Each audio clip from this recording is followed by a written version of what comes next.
Hey you guys, how are you doing? It looks like we are live. There we go. I think we are rolling. So what we're going to talk about today, I'm going to pull up my notes. We are going to talk about, let me see if I can make this just a little bit smaller. Maybe not. Let's make sure we're still I think we're still rolling. Yes. All right, if you have questions, please be sure to share them. I won't be able to see them in the moment, but I will make sure and check if you have any questions at the end of the video. So I'll kind of just share with you some tidbits and some things that I have curated to bring some light to some blood sugar issues. So this is something that I am really passionate about. This is honestly the reason I got into health and nutrition coaching, was because of not only my personal experience with trying to balance blood sugars and a little bit of pre-diabetic disposition, but also what I see in the world. So many friends and family members were encountering these issues with blood sugar, and the more I dove into it, the more I realized it really is a simple fix.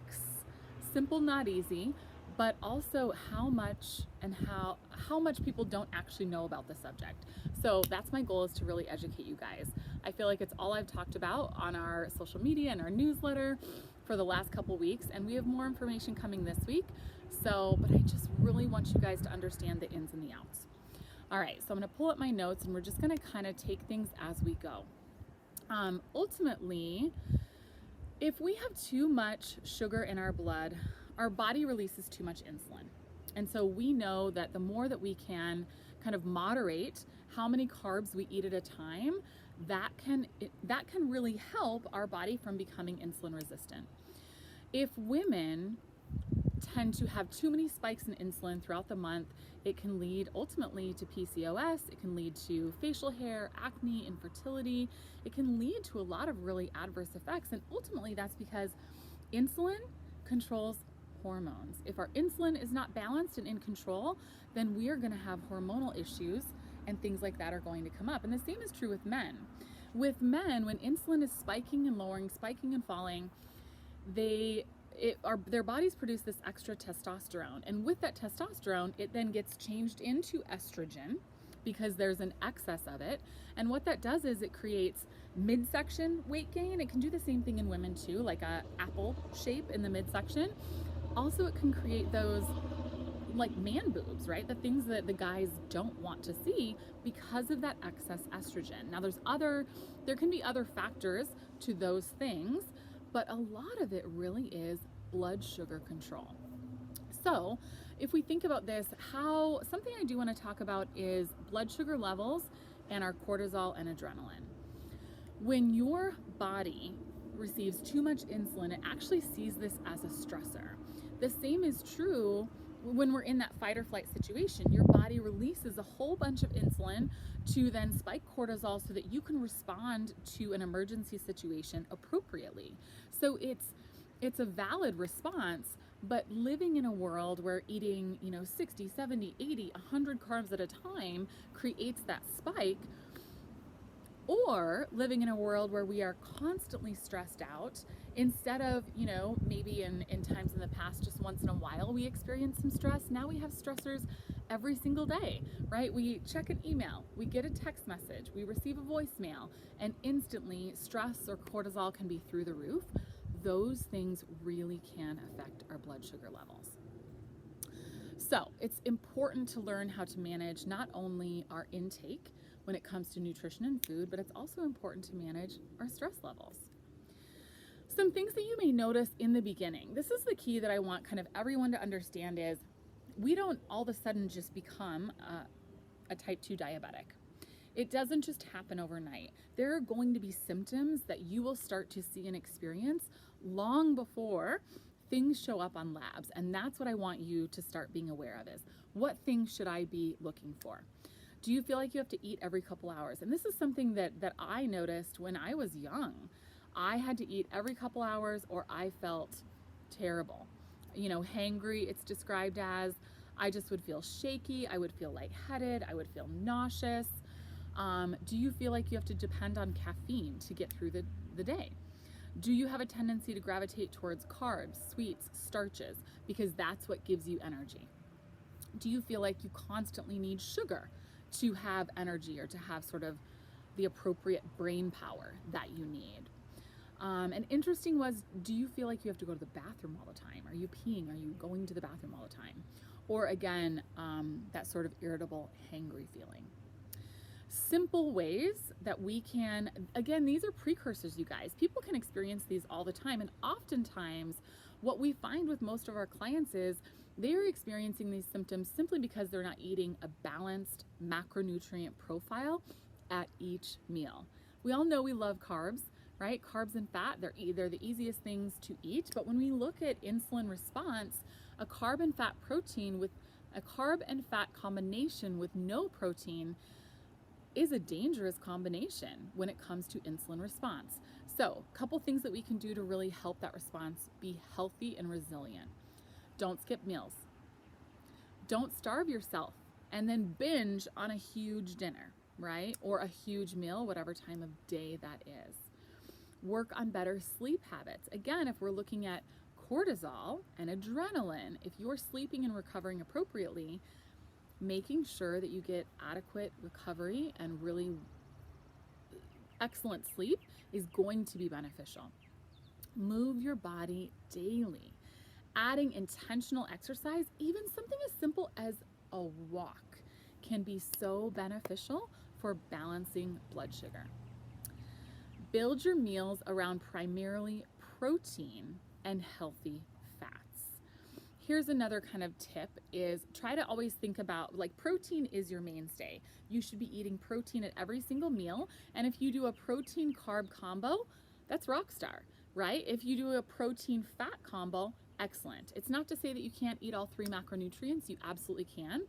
But if we're looking at insulin response, isolating protein with one of the other macronutrients, whether it be carbs or fat, is going to be the best option.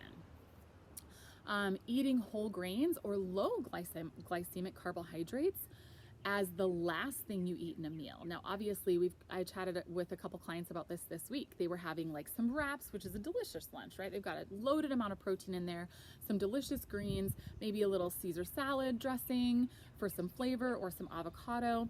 That's a fantastic lunch, right? But let's say we're having maybe chicken, rice, and broccoli. Studies have shown if you eat your protein and your fiber first, and you simply just delay your intake of those carbs until the end of your meal, your insulin response is reduced by up to 30%. That's pretty substantial. So just something as simple as eating your carbohydrates towards the end of your meal can really have a great impact on overall blood sugar. We did talk about what our lab should look like this week. I'm not going to go into that a lot. Feel free to grab our blog. It's in our newsletter. Otherwise, it is on social media as well. But there is some very specific things we need to be looking at. When you have your labs done, hopefully yearly, I want you to be looking at, of course, fasting blood sugar, A1C, C-peptides, leptin levels, and fructosamine levels. And the reason that these things should be checked is these things, typically your doctor will always pull fasting glucose levels, and they'll pull A1C. But very rarely will they pull C-peptide, leptin, or fructosamine levels. And those are really the precursors. When we see those levels starting to be out of balance, that's a sign that blood sugar is starting to become an issue.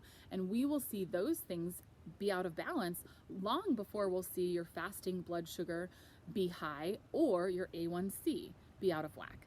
So those things are important to keep an eye on. And it's nice for you to have a baseline, right? It's really important for you to have a baseline.